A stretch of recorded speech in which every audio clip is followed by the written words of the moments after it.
Buscalo tranqui.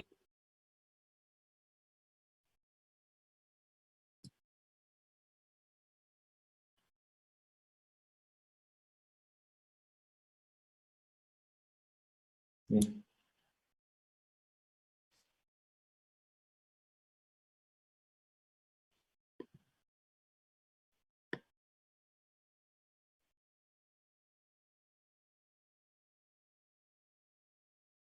sí,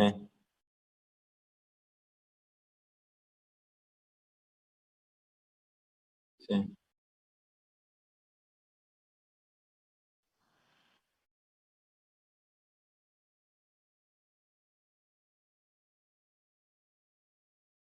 Mm,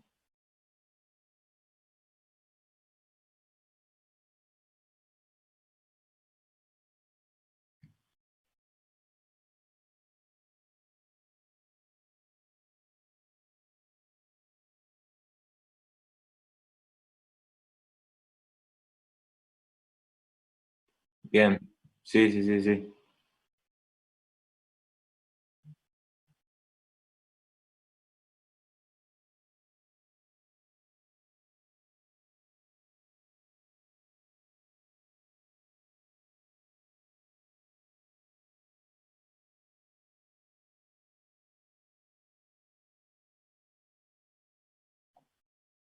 Claro, abstraer es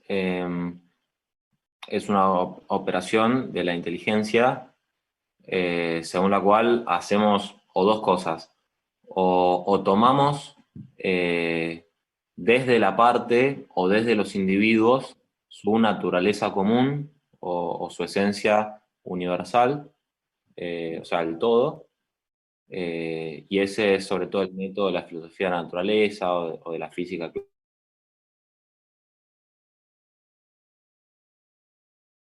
clásica, que es abstraer la esencia hombre, por ejemplo. Entonces eso es considerar más que a una realidad o a un ente per se real, a un ente de razón, como es la esencia humana, por lo menos en esa universalidad. O sea, sin ningún tipo de característica individual particular, concreta, material, ¿no? Como de hecho se encuentra en el ente real, que es Juan, Pedro, etcétera, ¿no? Otra manera de abstraer es, pero bueno, la abstracción es una separación, ¿no? Como vos acabas de decir, o sea, se separa el individuo y sus notas concretas, materiales, físicas, particularizadas de su esencia común en esta abstracción, ¿no? Y otra manera de hacerlo, que es más propia de la matemática o de la geometría o ese tipo de ciencias, es separar la sustancia cuantificada, digamos, de todas sus cualidades o del resto de los accidentes en general. Entonces te quedas con la cantidad, pero la cantidad en estado de abstracción, o sea, la cantidad sin tener en cuenta que sea de un determinado color, de una determinada, no sé, altura, entonces vos considerás una, dos, tres, cuatro cosas, más allá de que sean manzanas, más allá de que sean rojas, más allá, ¿entendés? Entonces, eh, dejás de lado algunas cosas para considerar otras. La separación, en cambio, eh, lo que tiene de diferente es que es verdad que se separa, ¿no? Intelectualmente algo, pero que en la realidad está separado, ¿no? Porque la esencia, tanto la esencia universal cuanto las cualidades o el resto de los accidentes en un ente concreto están unidos, aunque sean distintos, ¿no? Pero están unidos a aquello desde lo que se separa. En cambio, la separación es la distinción mental de distinciones que se da también en las cosas, eh, y son separaciones, digamos, de principios o de actos que se encuentran en las cosas. Entonces, no sé, la separación fundante, que es la separatio secundum esse, bueno, es la operación intelectual según la cual la inteligencia distingue a un ente real respecto de otro, por ejemplo, eh, cosa que con abstracción no se puede, porque con abstracción de entrada, por ejemplo, no te importa si la cosa existe o no. O sea, el hombre es animal racional, independientemente de que existan o no hombres, por ejemplo. La separación no puede no tener en cuenta el ser, por ejemplo. O no sé, la primera explicación del ente, que separás el sujeto que es del ser del sujeto que es, bueno, estás distinguiendo mentalmente esos dos principios del ente, pero que en la realidad están separados y teniendo en cuenta a los dos de alguna manera. No es que separás el sujeto y el ser lo dejas de lado, sino serías esencialista, por ejemplo. Entonces, un poco la diferencia es, si bien las dos son como formas de separar aspectos de la realidad, en un caso, lo que se separa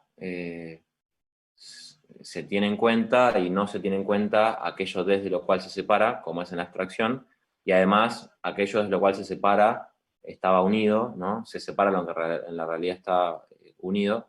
En cambio, en la separación, a pesar de separar distintos aspectos de la realidad, se tienen ambos o lo que sea en cuenta y en la realidad están realmente separados. Lo importante de la distinción entre abstracción y separación es no hacer de la metafísica justamente una ciencia abstracta, en el sentido de que la metafísica no es una ciencia eh, que trabaja con conceptos universales, o sea, sí, pero para aplicarlos a las realidades concretas. O sea, la metafísica es respecto del singular. Si bien hay una afirmación de Aristóteles que es que la ciencia no es del singular, porque la ciencia es del universal, es Aristóteles. Sin embargo, la metafísica trata de la singularidad de los singulares, por decirlo de alguna manera. Entonces, no deja nada de lado, sino que es la más cercana a las cosas, digamos. Eso es lo principal, eh, básicamente.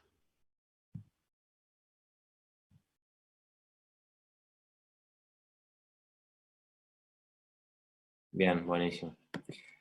Bueno, hoy sería ver la distinción del ente en acto y potencia. Yo creo que te mencioné cuando vimos los trascendentales que de alguna manera acto y potencia son una especie de trascendental, en el sentido de que acto y potencia, como dice Santo Tomás, dividen al ente y a todo lo que se sigue del ente o a todo género de ente.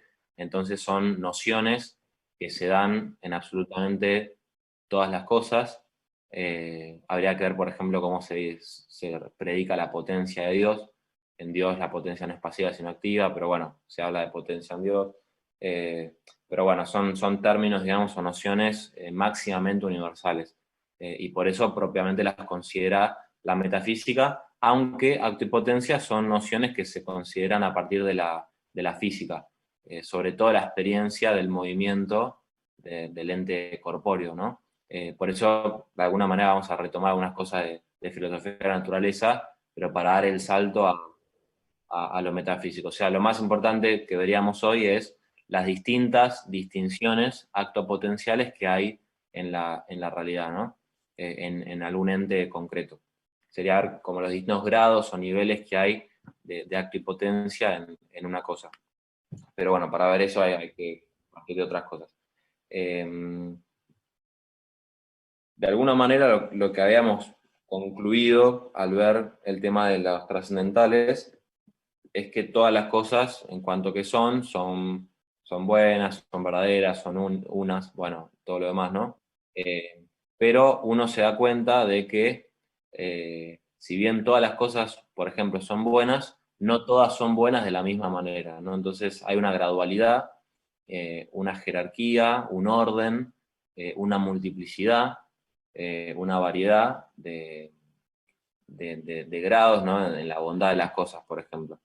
Entonces, el ente es limitadamente o finitamente bueno, o el ente es participativa o parcialmente bueno, según un más y un menos, ¿no?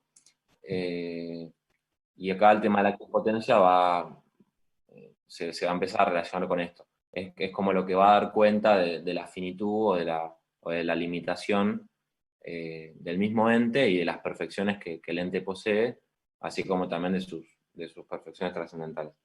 Pero bueno, entonces habría que hablar un poco del movimiento. Acá como una breve reflexión así histórica, que seguramente lo viste en filosofía antigua, que es que, bueno, uno de los problemas, de los primeros problemas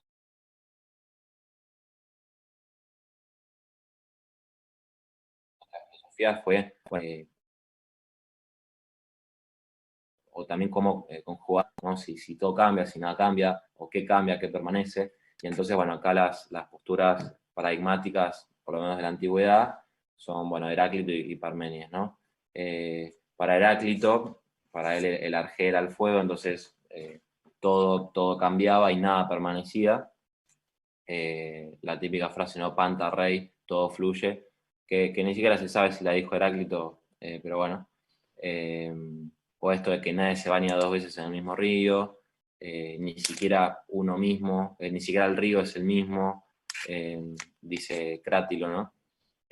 Bueno, entonces, bueno, y Parménides, que es totalmente lo contrario, que es que el ser es y el no ser no es, y es imposible que el ser pase a no ser y el no ser pase a ser ser, entonces es totalmente lo contrario, ¿no? Parménides es todo permanece y nada cambia. Sin embargo, aunque parezcan posturas bastante opuestas, en el fondo las dos coinciden en considerar al ser de una manera unívoca, ¿no? O sea, no tienen en cuenta lo que acabamos de decir, que es esto de la analogía, de la graduación, de la distinción, en que una cosa puede ser, bueno, en acto y en potencia, no tienen en cuenta el acto y la potencia, ¿no? Sino que consideran al movimiento o al ser de una manera unívoca. Por eso los dos en el fondo son monistas, y por eso para los dos en el fondo hay una única realidad y las cosas particulares, las cosas finitas son simplemente una apariencia, ¿no? En Heráclito, por ejemplo, si nada cambia, perdón, si en Heráclito si todo cambia, es porque ninguna realidad particular permanece, ¿no? Entonces hay una única sustancia y todas las cosas finitas son como distintas presentaciones o manifestaciones, como epifenómenos, digamos, accidentales. Y en Parmenides es lo mismo. Si todo permanece y nada cambia, bueno, es porque bueno, el cambio y los entes finitos que se mueven son una apariencia, en el fondo hay única sustancia estática y en el fondo es lo mismo que Heráclito, ¿no? Entonces, aunque parecen muy opuestas, como consideran ser de una manera unívoca y no tienen en cuenta la distinción del ente en acto y potencia, son básicamente la misma postura, son como dos caras de una misma moneda, ¿no? Eh, bueno, entonces acá como el gran solucionador de este problema fue Aristóteles, y Santo Tomás en esto lo retoma, y justamente Aristóteles lo que descubre es la doctrina del acto y la potencia, ¿no? Acá un paréntesis, más una curiosidad, Manser tiene un libro que se llama La esencia del tomismo, que es un choclazo así enorme, y todo el libro está básicamente basado en la distinción acto y potencia, ¿no? O sea, es tan importante para él que básicamente la esencia del tomismo es la doctrina del acto y la potencia aplicada a un montón de cosas. Pero bueno, cierro paréntesis. Bueno, Aristóteles entonces distingue, bueno, que todo ente de alguna manera se divide en los 10 predicamentos o las 10 categorías, o sea, sustancia y 9 accidentes, y en acto y potencia, ¿no? O sea, acto y potencia dividen a todo ente y género de ente. Y Aristóteles, bueno, habla de la distinción de acto y potencia gracias al movimiento, justamente analizando el problema del movimiento que tanto complicaba a Parménides y Heráclito. Eh, bueno, acá para ordenarnos un poco, primero distinguir el cambio del movimiento, no son exactamente igual el cambio del movimiento. Hay, o sea, todo movimiento es cambio, pero no todo cambio es movimiento. Hay como dos clases de cambio. Uno es el cambio todo cambio o movimiento supone opuestos, ¿no? Ahora, si los opuestos son contrarios, Entonces, ahí hay propiamente movimiento, que es cuando se pasa de sujeto a sujeto, ¿no? O sea, hay un mismo sujeto que permanece y, eh, pero que, bueno, se encuentra de una manera en una instancia y de otra manera en otra instancia, pero es el mismo sujeto. Entonces, a pesar del cambio, permanece el mismo sujeto que está desde el principio, ¿no? Esto se llama cambio accidental, o sea, propiamente movimiento, y es esto, ¿no? Cambios por oposición de contrariedad, u oposición secundum quid. Hoy en día se llamarían cambios físicos, ¿no? Eh, y bueno, ese es un tipo de cambio que son los que son movimientos. Pero otro tipo de cambio es cuando los opuestos son contradictorios, o sea, cuando es un cambio por oposición de contradicción, o sea que se pasa o de sujeto a no sujeto, o sea, una corrupción, o que se pasa de no sujeto a sujeto, o sea, generación, ¿no? Y esto es el cambio sustancial por oposición de contradicción o oposición simpliciter, o lo que hoy en día se llaman cambios químicos, ¿no? Eh, entonces, para resumir, básicamente hay como dos tipos de cambios. Uno que son los cambios accidentales, que son con movimiento, y otros que son los cambios sustanciales, que son la generación y la corrupción, que son sin movimiento, son instantáneos. Puede haber movimiento antes o después, pero cuando se genera o se corrompe algo, no hay como una especie de pasaje, sino que es instantáneo, ¿no? No lleva movimiento. De alguna manera son atemporales.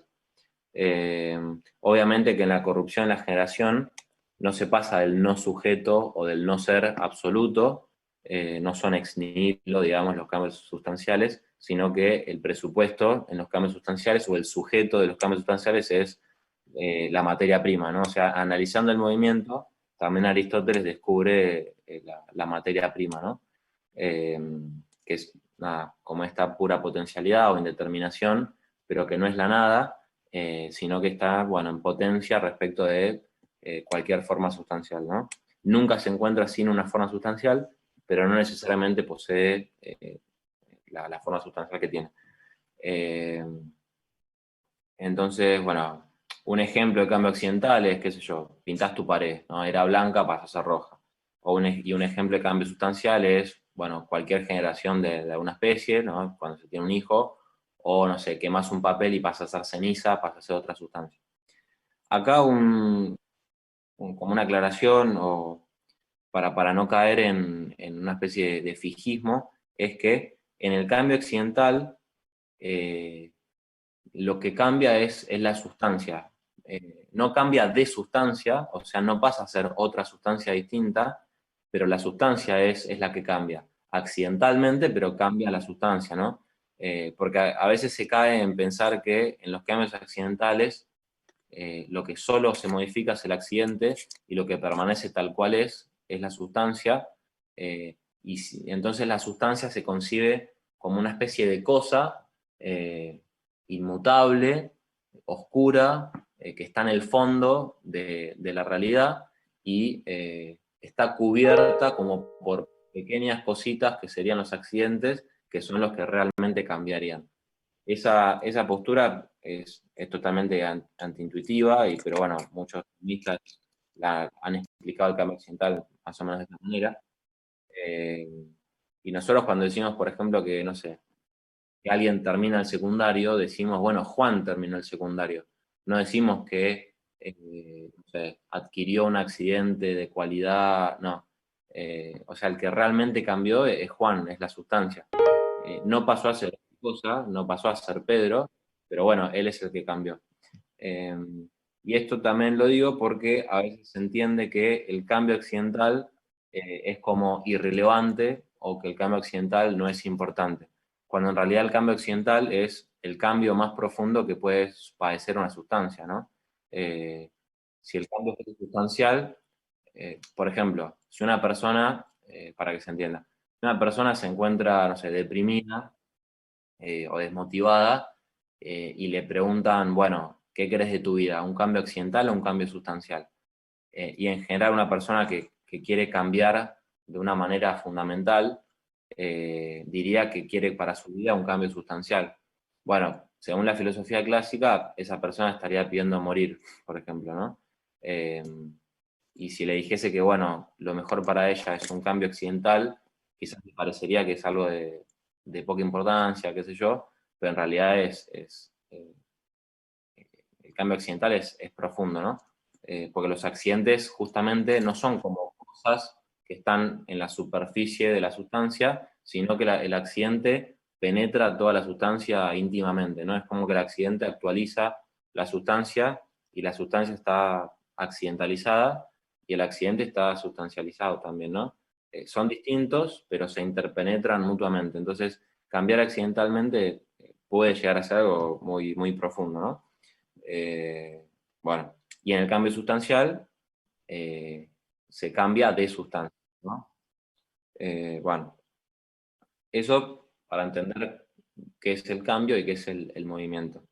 Ahora, y esos dos, esto bueno, es más para teología filosófica, pero esos dos son distintos de la creación. La creación no es ni movimiento ni cambio, ¿no? Porque supone la producción misma de la materia prima, pero bueno, eso todavía no lo estamos viendo. Bueno, en este movimiento, bueno, en los movimientos se pueden distinguir por lo menos tres elementos, ¿no? El primer elemento es el término, ¿no? Tanto el término inicial o término a quo, o sea, desde el cual, que es el punto de partida del movimiento, que no es movimiento, ¿no? El punto de partida no es movimiento, sino que es reposo, es potencia, o sea, hay más de potencialidad que de acto, porque es la capacidad, o sea, en el término inicial, el ente en cuestión está en potencia para recibir tal perfección gracias al movimiento, ¿no? Y después está el término final, o término ad quem, o hacia el cual, que es el punto de llegada al movimiento, que de vuelta tampoco es movimiento, sino reposo, y es más acto que potencia porque es posesión de perfección, justamente gracias al movimiento precedente. Bueno, el movimiento es lo que sucede entre ambos. El segundo elemento es justamente el ente móvil o el movible, ¿no? Que es el sujeto que permanece antes, durante y después del movimiento y que tiene en sí mismo una potencia, una capacidad para recibir una perfección gracias al movimiento.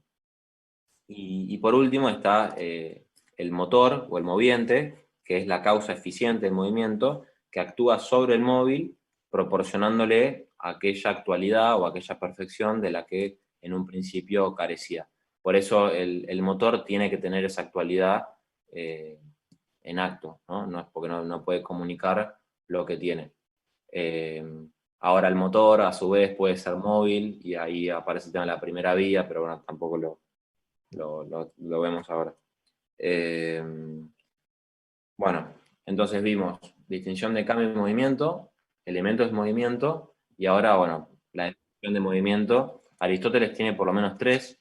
La más conocida es que el movimiento es el acto del ente en potencia en cuanto que está en potencia. Eh, y Santo Tomás, comentándola, dice que el movimiento es el acto imperfecto del imperfecto. Actus imperfectus imperfecti.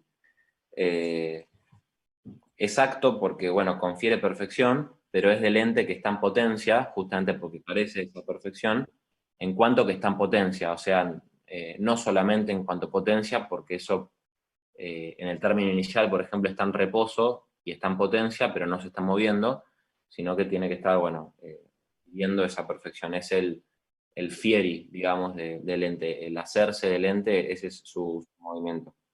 Eh, bueno, esa es la definición de Santo Tomás.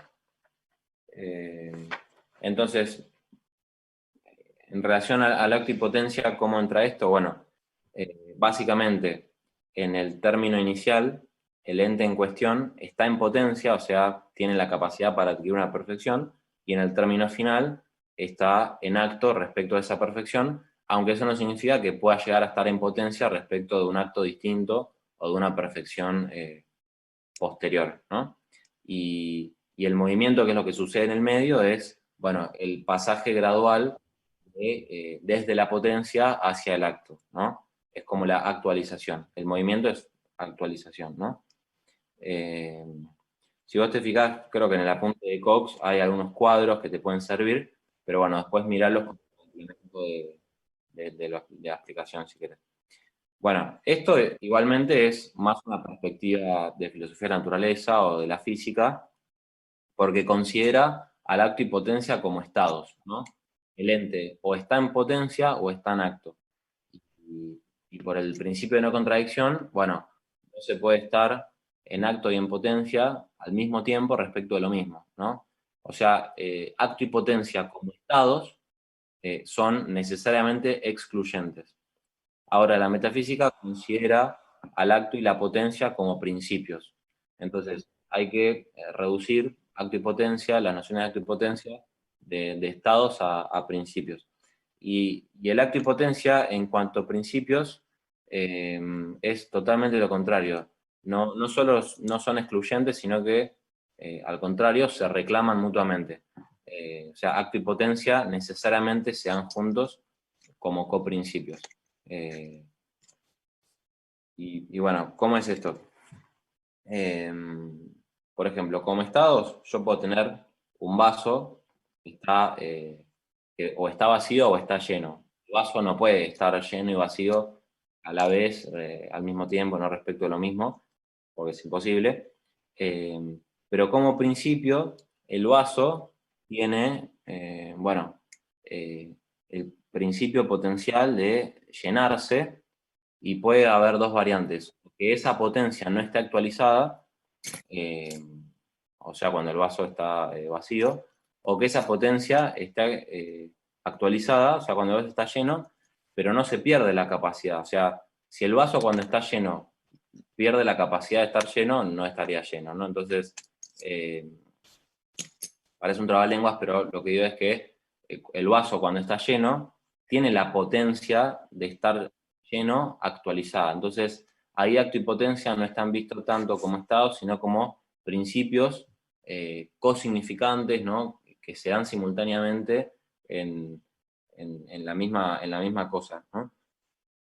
Eh, bien, entonces, el, me apareció, no sé si te apareció un cartel.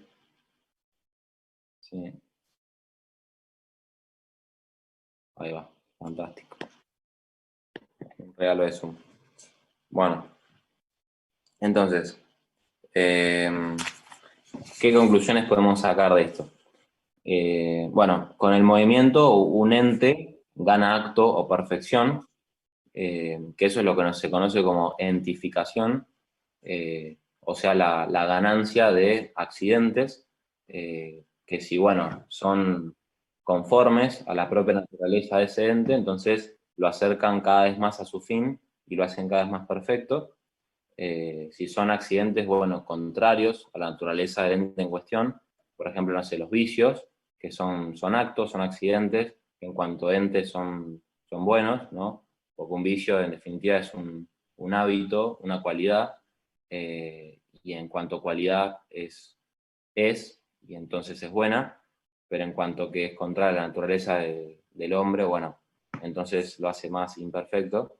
Pero bueno, con el movimiento uno gana acto perfección y por lo tanto, antes de la ganancia de la perfección gracias al movimiento, el ente es imperfecto. Entonces, podemos decir que solo se mueven los entes finitos creados, que son imperfectos, y que un ente infinito, perfecto, bueno, tendría que ser acto puro e inmóvil, ¿no? Entonces Dios todavía no está probado, porque eso se tiene que probar en teología filosófica, pero bueno, ya podemos vislumbrar cómo si existe un acto puro, entonces es perfecto y necesariamente inmóvil, ¿no? Eh, bueno, después, el movimiento está limitado por el alcance de la potencia, ¿no? Eh, o sea, en el término inicial, el ente en cuestión tiene la capacidad para adquirir una determinada perfección y el movimiento no puede hacer más que lo que esa capacidad le permite, ¿no? Imagínate que un vaso, no sé, tenga 10 centímetros, no, no lo puede llenar más que esa capacidad, no lo puede llenar de 20 centímetros, ¿no? Entonces la potencia limita al acto, aunque el acto aunque el acto perfeccione la potencia. Bien. Entonces la potencia es medida, es límite, es finitud. Y en el ente finito, entonces, vamos a encontrar acto y potencia como principios. Como estados, repito, es más una perspectiva de la naturaleza. Bien, después, las nociones de acto y potencia son analógicas porque se dan, ahora lo vamos a ver en concreto, pero se dan según un más y un menos, según una anterioridad y posterioridad, en distintos aspectos en el ente, y son trascendentales porque se aplican, como dijimos, a todo ente y género de ente, ¿no?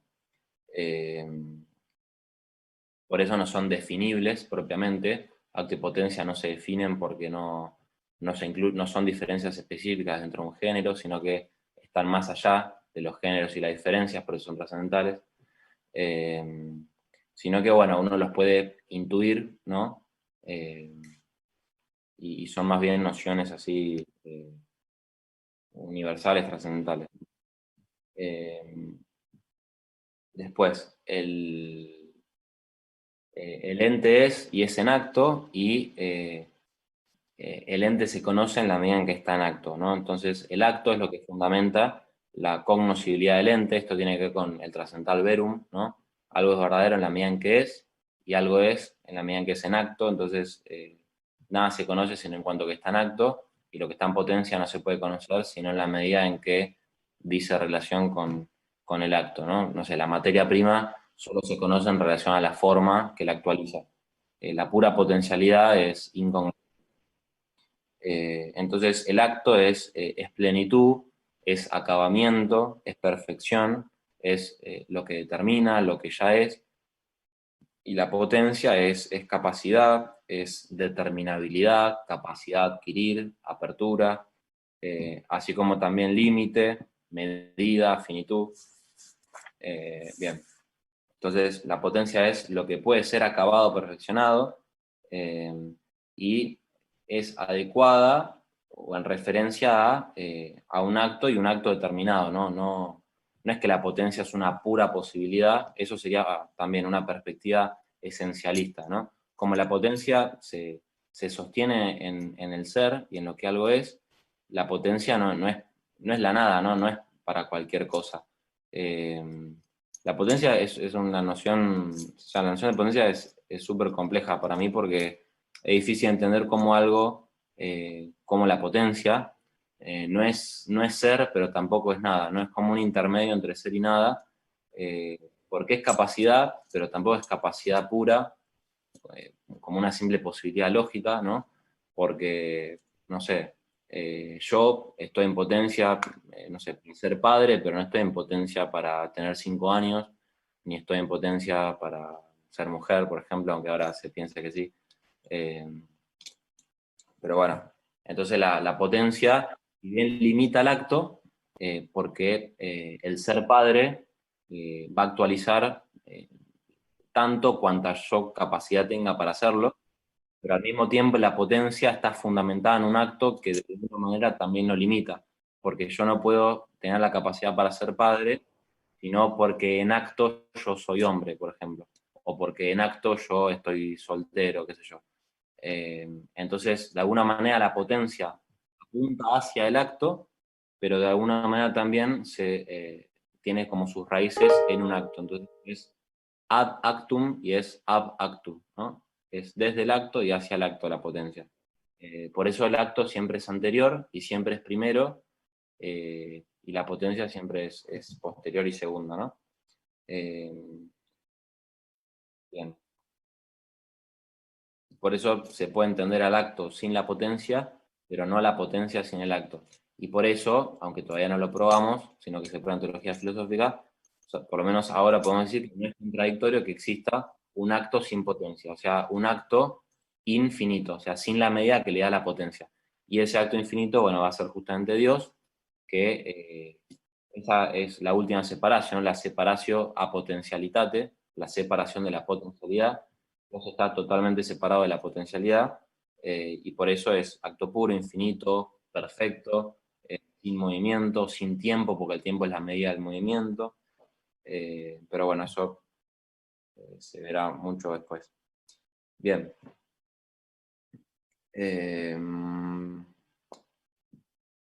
Bueno, la prioridad del acto sobre la potencia. Bueno, y por último, antes de pasar a las distinciones actopotenciales en el ente, distinguir dos tipos de acto y potencia, además de como estados y como principios. Bueno, hay dos tipos de actos. Uno es el acto primero y otro es el acto segundo. El acto primero es el acto estructurante, ¿no? Aquello por lo cual una cosa es, lo que determina a la cosa, lo que la constituye, lo que le da forma e integridad, como puede ser, bueno, ahora vamos a ver qué actos primeros hay en un ente.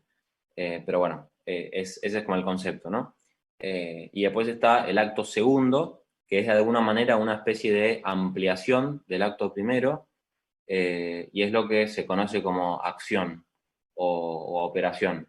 De hecho, hoy en día, cuando una persona normal, digamos, vulgar, que no sabe metafísica, habla de acto, se está refiriendo al acto segundo, ¿no? O sea, acto hoy en día es sinónimo de acción, o sea, acto segundo, sin tener en cuenta al acto primero determinante que está supuesto al acto segundo, ¿no?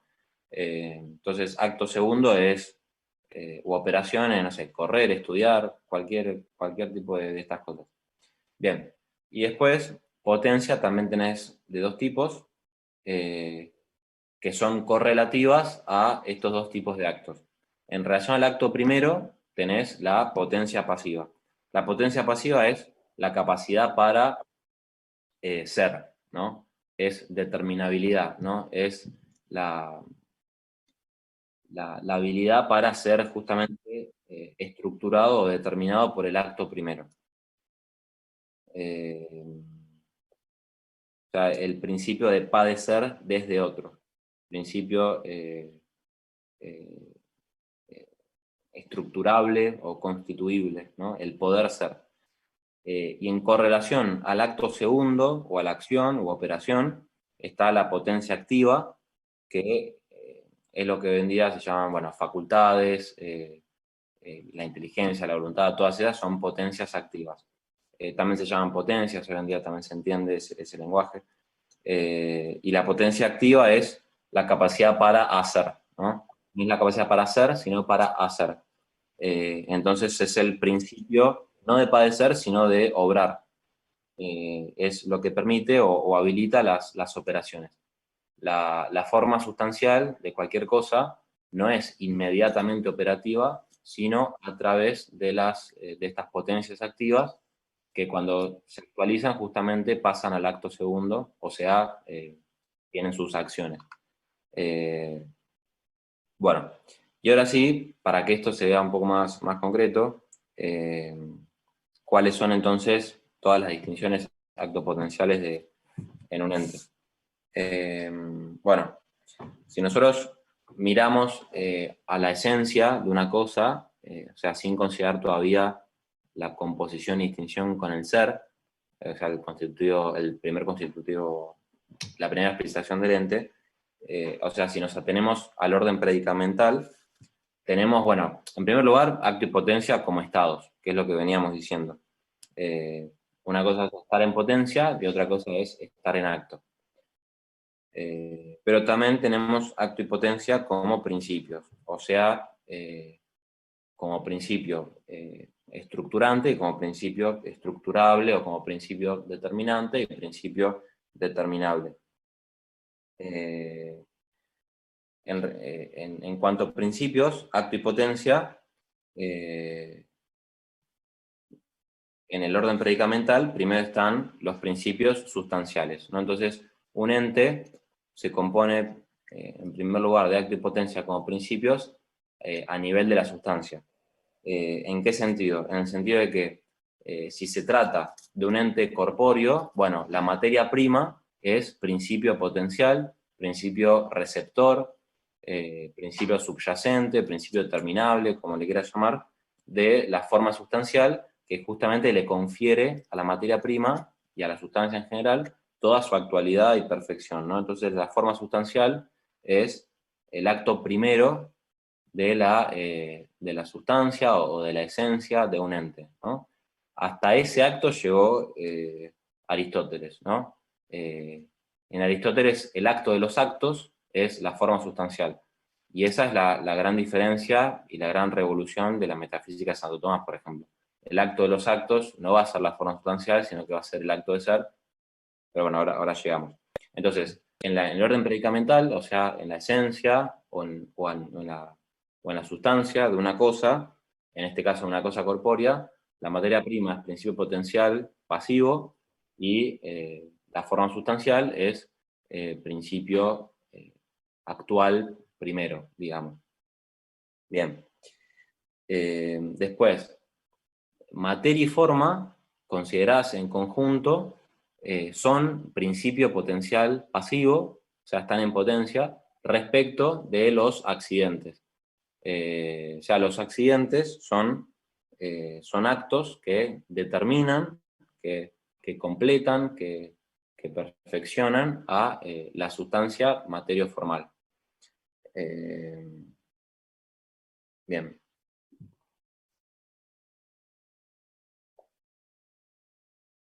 Después, dentro de los accidentes hay algunos de cualidad de segunda especie, ¿no? Que son capaces de producir actos, ¿no? O sea, que son las potencias. Entonces, dentro de los accidentes, a su vez, existen potencias activas, que son todas las distintas facultades que nosotros tenemos, no sé, inteligencia, voluntad, los sentidos internos, sentidos externos, apetito concupiscible, apetito irascible, todos esos, ¿no? Son potencias activas que, si uno las considera sin que actúen, ¿no? Están en potencia, ¿no? Entonces se dice que son potencias activas en acto primero. En acto primero significa la potencia constituida sin más, ¿no? En cambio, cuando una potencia se actualiza y realiza su operación, pasa al acto segundo. O sea, nosotros poseemos habitualmente todas nuestras facultades, pero no todas las facultades que tenemos están actualmente ejerciéndose, si no estaríamos absolutamente todo el tiempo entendiendo, todo el tiempo queriendo, todo el tiempo deseando pasionalmente, todo el tiempo, no sé, viendo, tocando, oliendo, recordando, ¿no? Estaría como todo en marcha, digamos.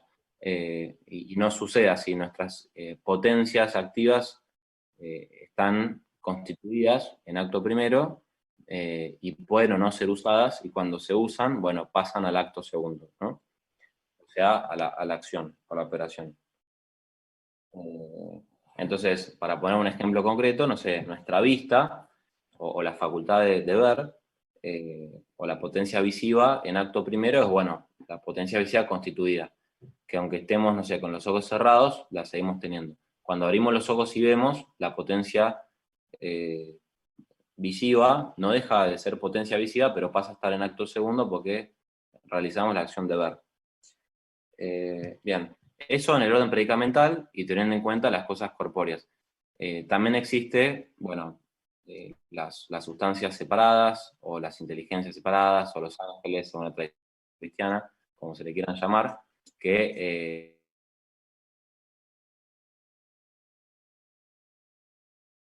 en vez de tener en la esencia su sustancia,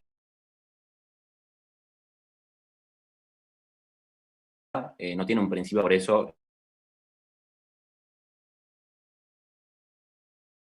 bueno, la esencia, eso, bueno, lo que decíamos otra vez, que Gabriel es la gabrieleidad y todo eso, ese tema,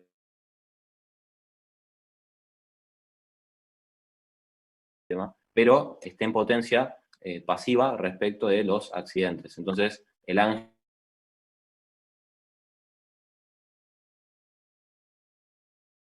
no entiende, sino que, bueno, realiza distintas operaciones intelectuales y voluntarias. Entonces, no es lo mismo, por ejemplo, el arcángel Gabriel antes, durante y después de la Anunciación, Pero bueno, su forma sustancial, o su sustancia, o su esencia, están en potencia respecto a sus accidentes. Entonces también tienen una composición acto-potencial en su esencia, ¿no? No son totalmente perfectos. Bueno, eh, bueno, y después, ateniéndonos al orden propiamente metafísico, que es el orden trascendental, ya teniendo en cuenta el acto de ser, podemos decir, y esto alguna vez lo dijimos cuando vimos la primera expresión del ente, que el sujeto que es principio potencial pasivo, o sea, tiene la capacidad para ser, respecto del ser del sujeto que es. Entonces, el ser es acto primero del ente, ¿no? Que es el acto de los actos o la perfección de las perfecciones, que es el descubrimiento, digamos, metafísico de Santo Tomás. O sea, Aristóteles llegó al acto primero de la esencia, pero Santo Tomás llegó al acto primero del ente, ¿no? Tomado integralmente, que es el ser. Entonces, bueno, y después, eso es casi el último constitutivo del ente finito, ¿no? Pero eso lo vamos a ver la clase que viene. Y a su vez todo el ente de alguna manera está, o el ser del ente, está en potencia respecto de un acto puro, que no está en potencia respecto de nada, que es Dios, justamente. Pero bueno, esas serían un poco las distinciones actopotenciales, las pudiste ver bien, se entendió, quizás esto habría que verlo con un cuadrito.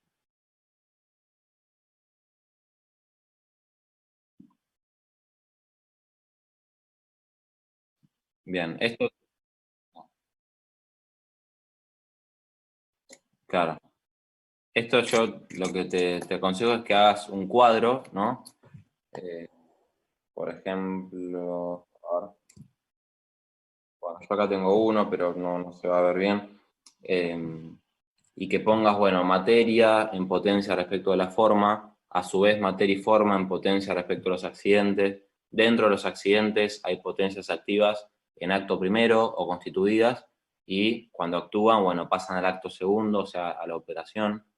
Y a su vez todo eso está en potencia respecto del acto de ser, y a su vez todo eso, que es el ente, está en potencia respecto de Dios, que es acto puro, ¿no? Y ahí te queda absolutamente toda la distinción acto potencial del ente, digamos, básicamente. Eh, pero bueno, eso solo se podía entender si nosotros hablábamos bueno, qué es el acto, qué es la potencia, la distinción de acto y potencia como estados, como principios. Eh, Bien. Eh,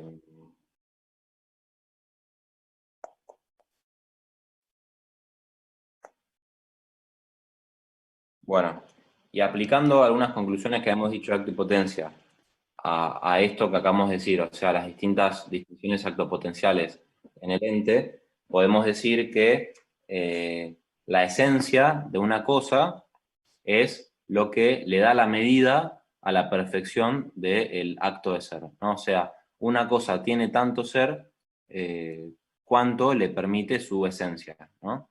Entonces, todas las cosas participan del ser según la medida o según el modo de su esencia. Y sobre todo de, bueno, lo que le permite la forma sustancial, ¿no? O sea, la forma sustancial de una cosa es lo que principalmente rige la medida de la participación del ser.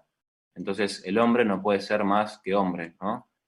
Porque su forma sustancial es el alma humana, ¿no?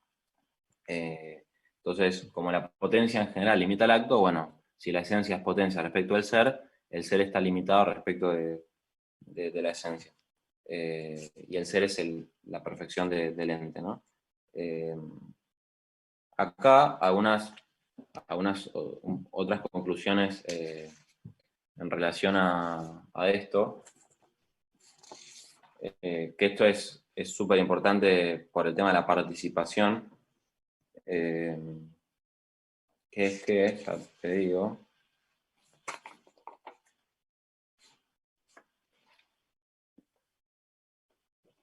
bueno, no lo tengo acá muy a mano, Pero bueno, es esto de que el ente no es el ser, sino que tiene ser, ¿no? O sea, eh, que la esencia sea potencia y el ser sea acto, significa que, bueno, el ente no es, pero no es el ser por el cual es, sino que tiene el ser.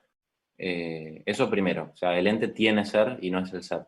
Lo segundo es que entonces el ser se compone y se distingue realmente del sujeto que lo recibe, ¿no? Entonces hay una distinción real, aunque no de dos realidades, sino de dos principios, hay una distinción real entre el sujeto que es y el ser del sujeto que es. La primera es precisación del ente, básicamente.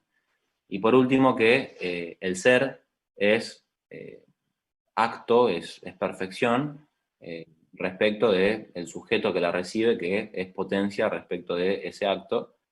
Y entonces, bueno, el sujeto limita, ¿no? O sea, tiene el ser de una manera limitada, ¿no? O sea, el ente tiene el ser, lo tiene en composición y lo tiene de una manera limitada. Esto es muy importante porque básicamente es la doctrina de la participación, ¿no? Participación viene de partem capere, que significa tomar o tener en parte, ¿no? El ente participa del ser significa que tiene el ser en parte, según justamente la medida que le permite su esencia, que es potencia. Y esto es importante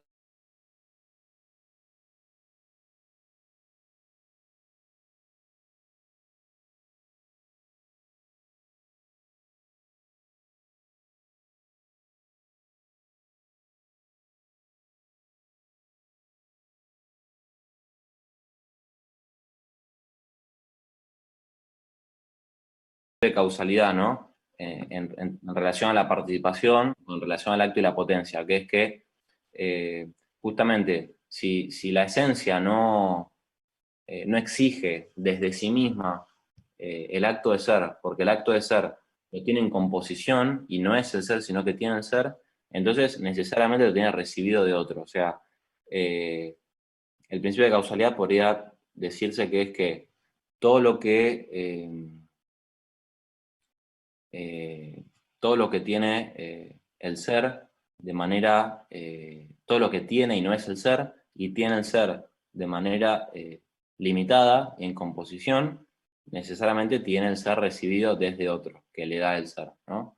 Pero bueno, el tema del principio de causalidad, en términos de participación, tiene más que ver o sea, con la teología filosófica, pues ya te lleva al tema de la creación, que es básicamente la cuarta vía de Santo Tomás. Pero bueno, era para que veas la importancia de entender que el ente es acto potencial, ¿no? Bueno, yo creo que ya se están haciendo las 4, con eso básicamente estamos. Lo importante es el movimiento, su distinción del cambio, los elementos del movimiento, la definición del movimiento, acto y potencia como estados, acto y potencia como principios, las nociones propiamente de acto y potencia, la distinción de acto y potencia en acto primero y segundo y potencia pasiva activa, y la aplicación de todo eso al ente en sus distintas dimensiones u órdenes, ¿no? En el orden predicamental, la materia está en potencia respecto a la forma sustancial, la materia y la forma están en potencia respecto a los accidentes, dentro de los accidentes hay potencias activas en constitución, que cuando actúan pasan al acto segundo, ¿no? Entonces tienen sus operaciones. Todo eso, que es la esencia de una cosa, la sustancia con los accidentes, están en composición y en potencia con el acto de ser, que es el acto de los actos, eh, el acto más fundamental de la realidad, y todo eso está en potencia respecto de Dios, ¿no? Actualmente, ¿no? Eso es la doctrina de la creación. Eh, bueno, eso era básicamente todo. La próxima lo que veríamos es el tema de la sustancia y los accidentes, y creo que después venía